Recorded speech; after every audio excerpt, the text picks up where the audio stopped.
It's 8:20 a.m. PC Pete Haywood is parked up above the A3, conducting a routine speed check. Boom, the one that's just come in with the headlights on.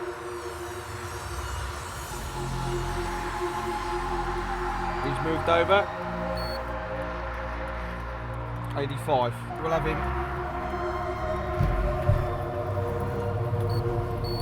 Meanwhile, in the police control room at Netley, a spate of 999 calls are coming in from members of the public about a serious crash on the M3. Police emergency, can I help? I think we'll need every emergency service going. There's a 5-car pile-up. Right, whereabouts? On the M3, junction 6. There's a car that's absolutely crushed to about a metre. It is just a mess. There he is up the distance there, look. It's the speeder's lucky day. PC Haywood has got a far more important job to attend to. Go ahead. 6 vehicles shot, junction 5 and the M3. Reports possible G28. Even though he's on the other side of the county, he's a family liaison officer whose presence is critical. It's a major emergency. Traffic cop PC Graham Hughes is closest to the scene.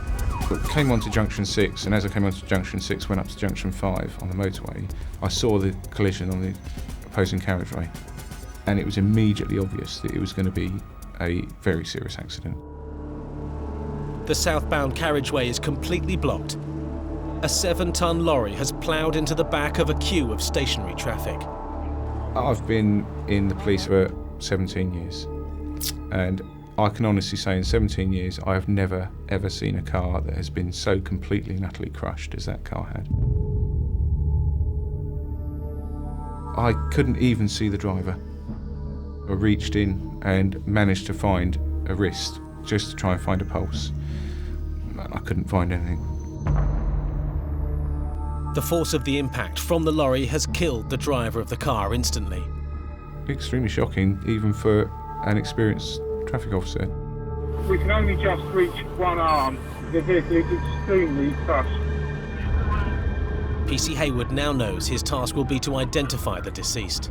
It's not going to be pretty, but I'm going to have to get in there and do some searching. I've got to find identifying marks, rings, jewellery, anything that's going to help me to identify who this person is. Just because the vehicle is registered to this person, it doesn't mean to say that they are actually the person in that vehicle. You get on with what you have to do and be mindful that you don't interrupt the fire service or the ambulance service. They still have a job to do. A young woman has died in the accident, but the emergency teams are anxious. There may be children in the crushed rear seats of the car. At the moment they're cutting through just to have a look. We don't know whether there are any other passengers in the vehicle. Right. So Do you have any rough age of the nothing at all? You can see it from the vehicle. Oh, I'll go and have a look in a minute. Over there. Right, okay. What about the state of the other casualties?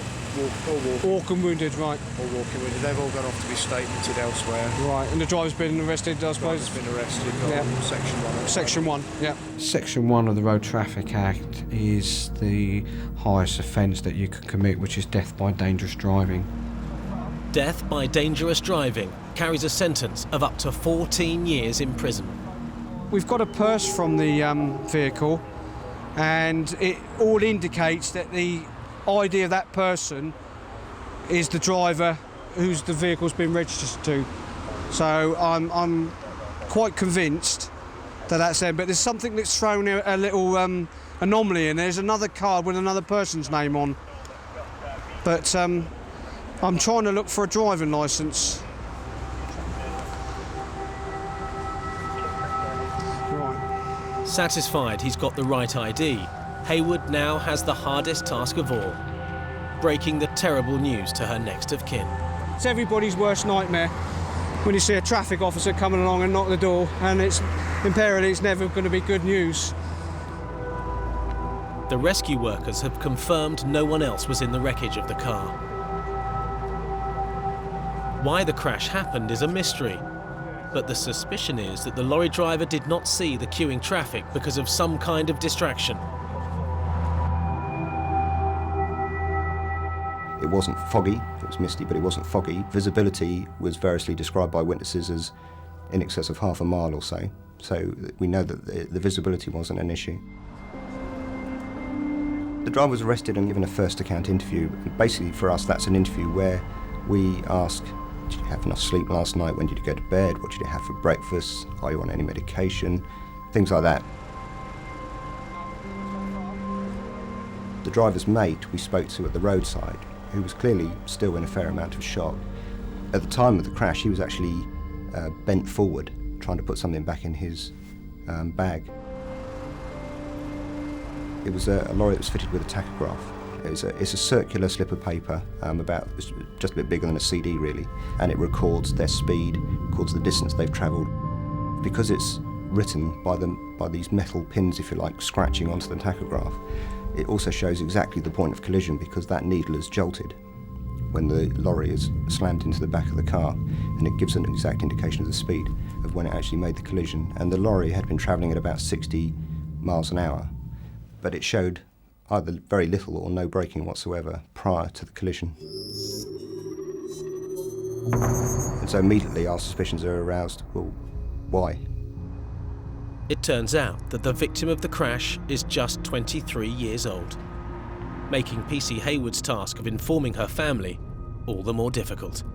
I cannot describe how I feel. It's an awful thing to do, and what you've got to try and do is keep calm and keep professional about it. It's not easy. It's not easy.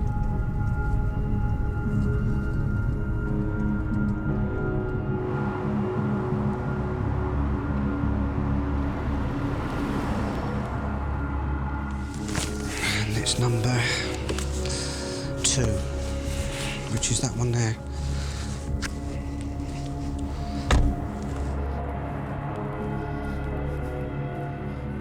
It's a very long, dark walk because you're thinking about the loved one that's been left behind, and you are going to deliver the most traumatic message that anybody could want in their life. Good morning, are you Mrs. Susan Monday?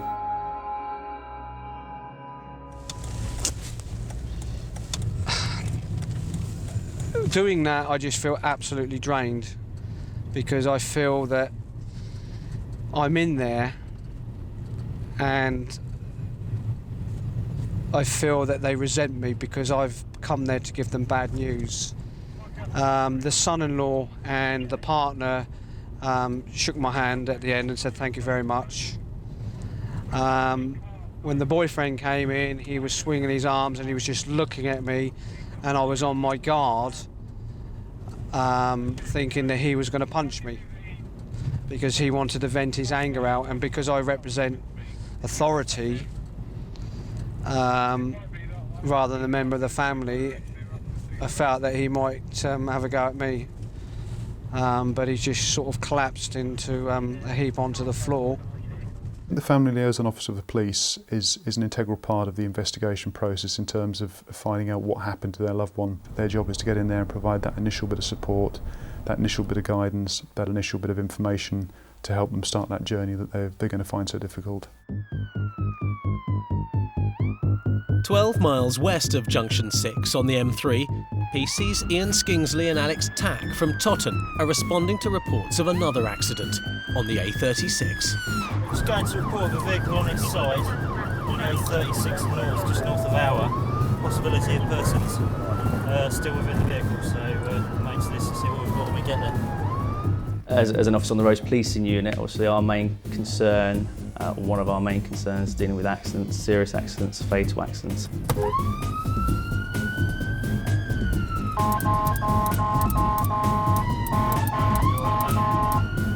Oh, it's another accident. So you think you found something? Well, Fire Brigade had already located it, and we joined them, and the vehicle was on its side in a ditch, sort of almost hidden from view. This crash is a very different kind of situation to that on the M3. Nobody appears to be hurt, but there's no sign of the driver.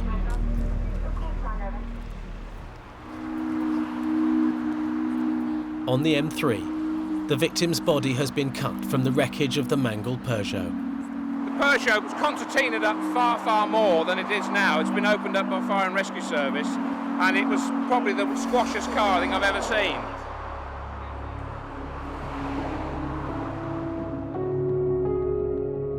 Trinity Taylor lived in Aldershot with her mum and youngest sister.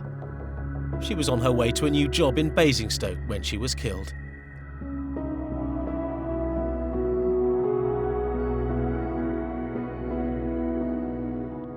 Now the crash investigators must examine every single clue to find out if their suspicions about the lorry driver are justified. The position of the bulbs is fairly important to indicate whether the people are indicating, whether they've got their brake lights showing. So we're taking detailed photographs of the bulbs, what's left of them, and they will all be seized and sent off to the forensic science laboratory to see, you can see whether if the bulb was broken, whether it was a light or not a light, as the case may be. We've actually retrieved and kept her brake light bulbs, and we've sent them off to be forensically examined, and we've had close-up photography taken of the filaments in the bulb, which show minute particles of glass embedded in them, which shows that they were hot at the time, i.e. on, and when they smashed, the glass is actually stuck into the molten metal. Even minute scratches in the road surface help shed light on what exactly happened. Within the scratch marks, you can pick out blue colouring, which is light blue in colour. The only vehicles that we got involved in the collision that are light blue are the Peugeot, so these scratch marks, at least here, were made by that vehicle. The marks and the tachograph evidence point to the lorry driver hitting the Peugeot without braking at all. The investigators must find out why.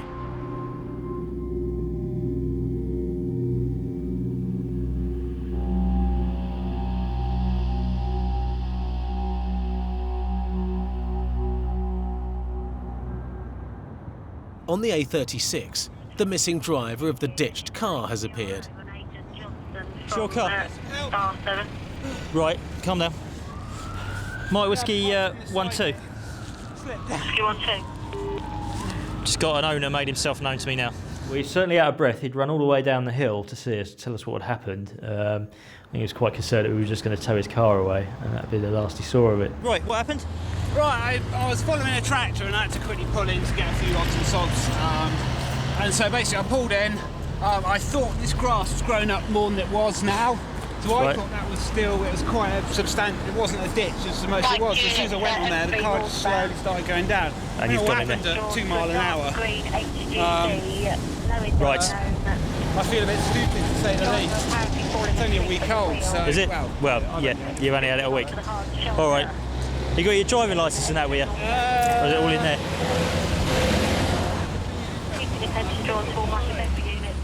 He told us what had happened, and he formed the impression quite quickly that he was one of life's little characters, I'd call him, I think. All right, mate, don't worry. You got some ID there anyway, haven't you? So that's all right. Yeah, that's all right. Your credit cards will do, fella. Before it tips over. Okay, cool. That's not going to tip over. Oh, no. He's on the opposite bank. All right, fella. He was a very pleasant young chap.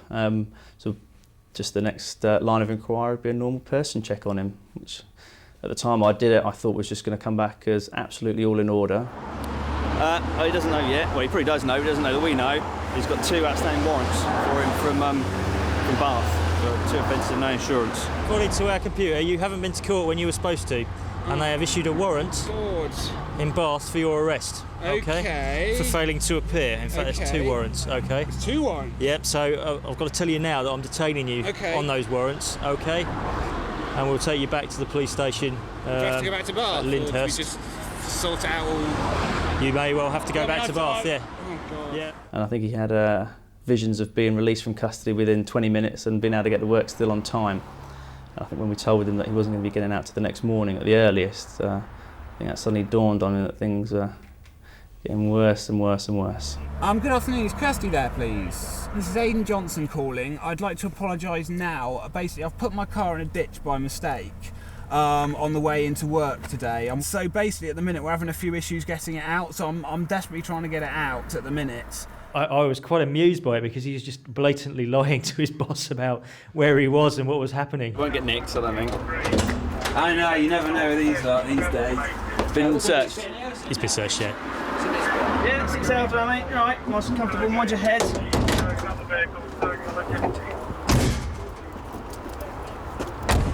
BBC Radio Solent Travel. Unfortunately, things haven't improved on the M3 after the earlier accident southbound just before Basingstoke's Junction 6. The M3 remains completely closed southbound. PC Hayward is on his way back to the accident scene to help get the motorway reopened. But he's been distracted by one of his pet hates. Get off your phone, woman. There she is, can you see her? Look, she's on a bloody phone. Excuse me.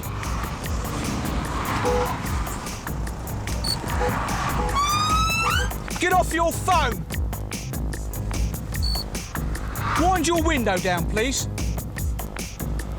There's been a fatal road accident on this motorway and you are texting your telephone. OK? You do not use it while you're using your vehicle. Do you understand? Because the next time you'll find yourself in court. Well, please pay attention.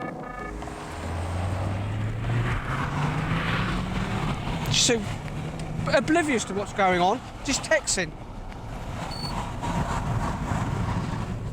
I mean, we don't know that the lorry driver wasn't texting this morning, do we? Another road traffic offence looms into Hayward's view. He's going to get a ticket. No, why should he do it and everybody else is sitting there? You watch this. Can I ring you back? Yeah, of course you can. Yeah, all right then, okay. Hi there, Strong. You're going to Fleet Services and you've got special dispensation. Everybody else is on the motorway. If you'd like to just pull up behind me, sir, I'm going to give you 3 points and a £60 fine for your trouble. You are driving elsewhere on a carriageway, all right? You don't drive down the hard shoulder, OK? You're no different to any one of these, OK? So just bear with me, please. God dear me.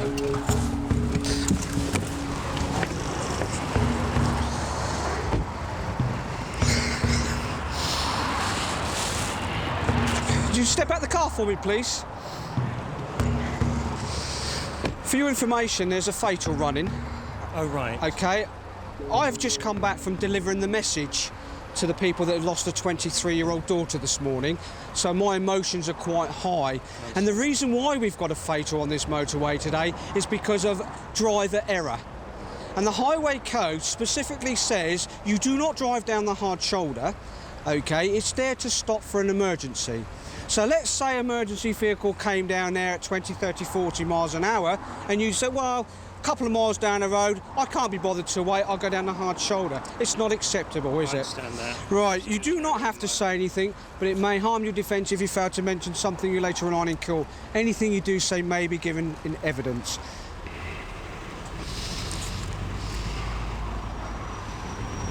The actual offence that you are committing, OK, is driving otherwise on a road, OK, which is subject to a motorway. OK, otherwise on the carriageway, because that is a carriageway, this isn't, OK? Further along the M3, there's a breakthrough in finding the cause of the crash. Actually looking in the cab, that we realised as well as having his own mobile phone, there was a cab phone fitted into the cab. And that phone was actually scrolling through some data on its little display. And mobile phones don't scroll through data unless you're using them. The problem we had is we had a driver and a passenger in the lorry, so who'd been using the phone? At the police station in Basingstoke, the arrested lorry driver, John Payne, has been tested for alcohol and drugs and passed them both. Now he's going to be quizzed about the cab phone. The traffic cops have to find out if that was the fatal distraction. He hadn't really made mention of the phone. He said that he couldn't recall it being used, and it didn't add up. It didn't look right that we had the cab phone that had clearly been used, and neither the driver or the driver's mate was saying they'd done it. Now, somebody had, and there were only 2 people in the vehicle. I registered, obviously there was lights all over the road, but I just didn't register, it was stopped. And by the time I got, you know what I mean, I got a little bit further down the road, just registered. My lorry wasn't stopping in time for the car, because it was actually stationary when I thought it was moving. So I hit the brakes. It felt like a long period of time, but it probably wasn't before I actually hit the vehicle.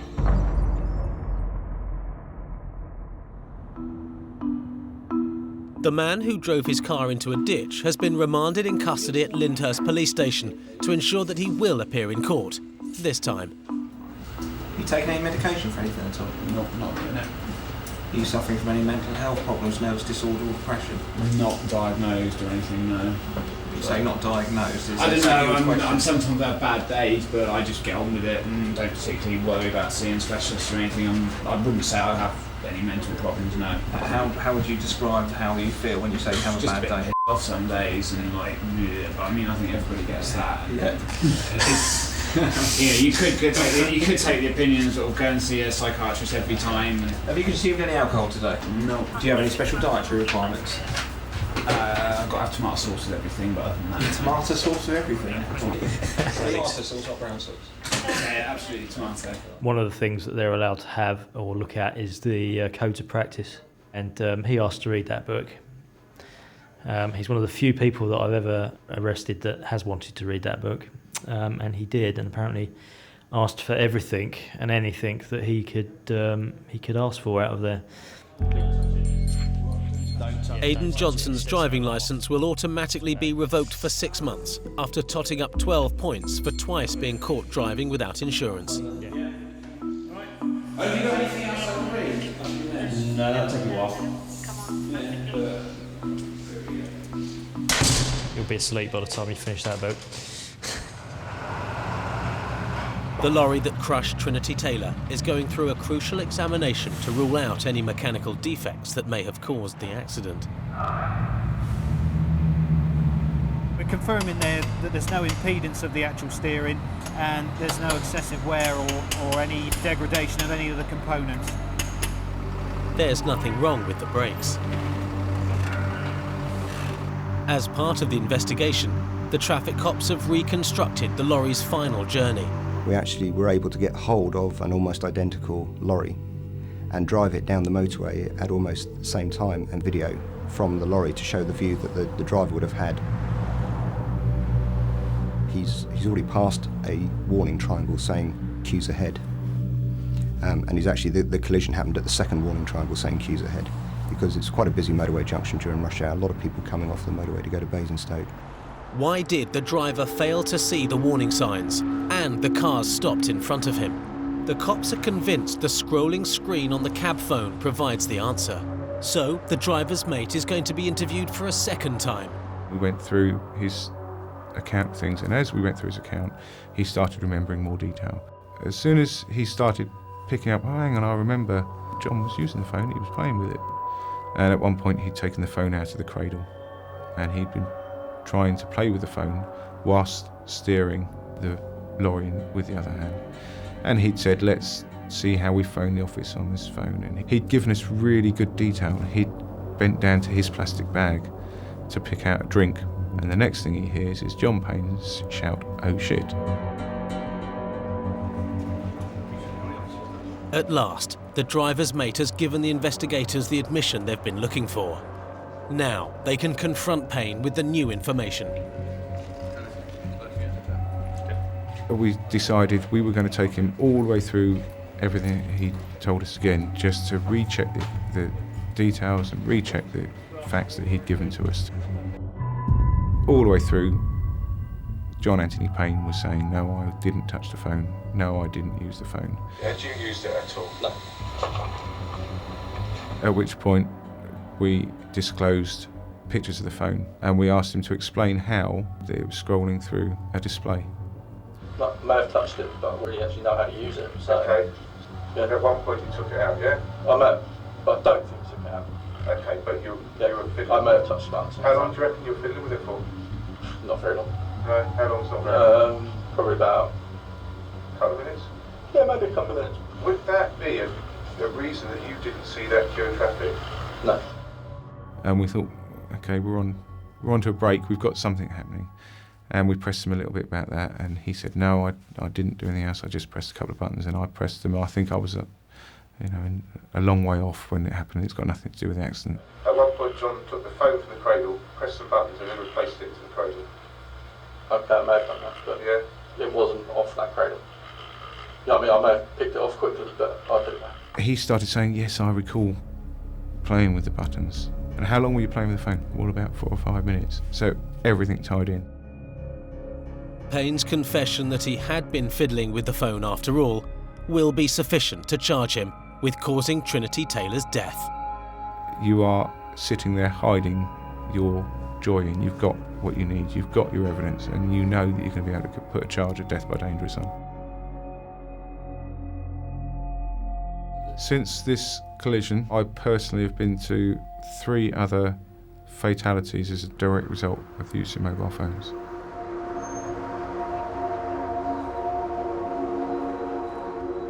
I guarantee if I had the chance and I could take a person who'd been using his mobile phone and go and take him and put him in that scene, he'd not do it again. The punishment for being caught using a mobile phone whilst driving is a £60 fine and 3 penalty points. When he hit Trinity, he didn't even realise he'd hit her. He thought he'd hit the car in front of her. You know, so he was so preoccupied with his mobile phone that he didn't see my little sister at all. John Payne maintained his innocence for 8 months until 4 days before his trial, when he changed his plea to guilty.